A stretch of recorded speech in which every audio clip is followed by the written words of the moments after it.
Hello guys, I got the HTC Desire 820 and it's like a phablet. It comes with 5.5-inch display, bigger one. Even with my bigger hands, I had to hold it with two hands, you know, while I was typing and using it.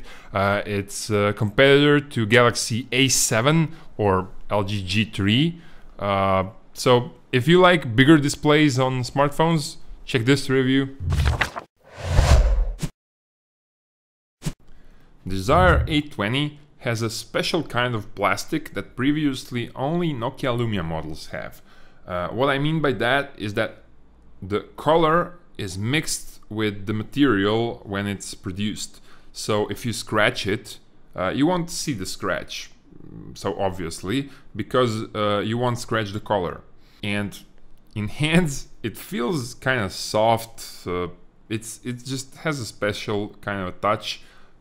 So it's Android looking like no other. I'd buy this device just because of the design. The details and everything, you have it in a few different colors, gray and white. This is blue and white.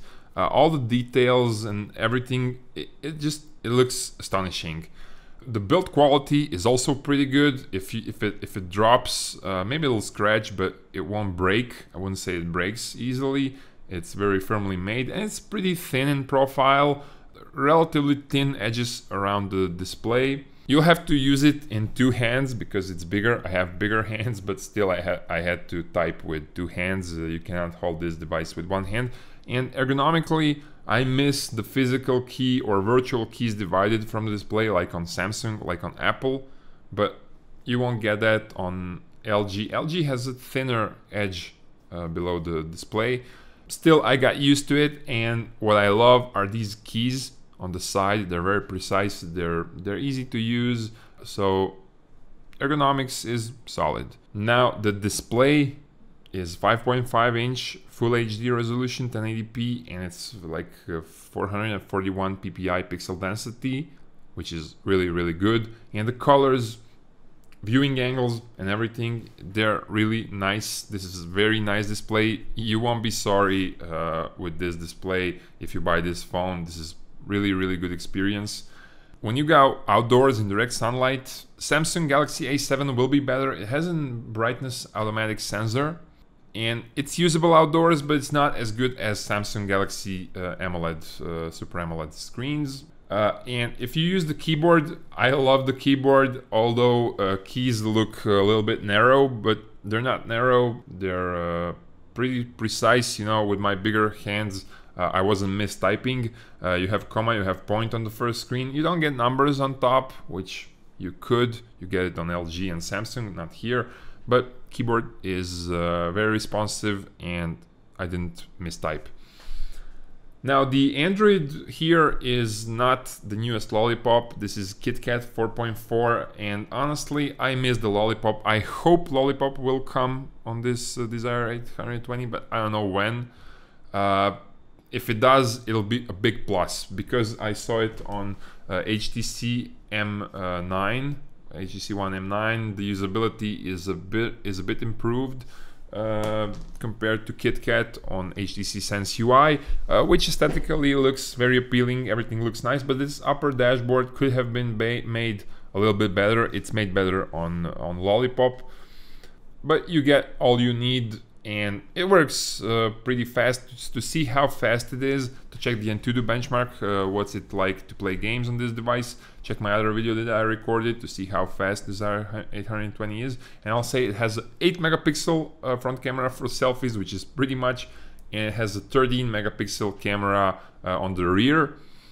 Cameras are pretty good, but they're okay. But for that, check my other video, camera review of Desire 820.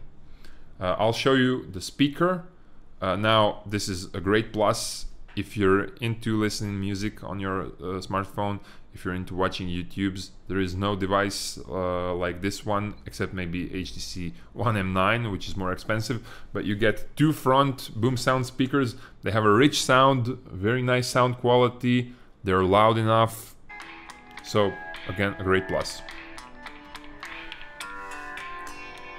The only thing I miss in the end is a little bit more intuitive Android interface, but there is no other thing that I miss on this smartphone. I like it very much.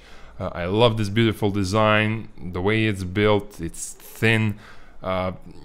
Okay, Galaxy A7 has a slightly better display and it's more intuitive, the Android on Galaxy A7, but this is just good enough and I love this phone. I liked using it more than HTC One M9. I don't know why, but you know, I love this display. Don't ask me about the PPI and everything. Is it good enough? Yeah, this display is good enough. You'll be satisfied. All the applications, everything, it works just fine, and it's very pleasant to use all the applications on this display and on this device. The virtual keys below the screen, I'd like if they were divided, but you know, what can you do? You get used to it. I hoped I helped you with my review in choosing you what to buy. If I didn't, ask me below in the comments. Check my review of this device, see the ratings, grades, camera samples, everything on GdgtCompare.com. Like us on Facebook, follow us on Instagram, subscribe to our channel, and that's it.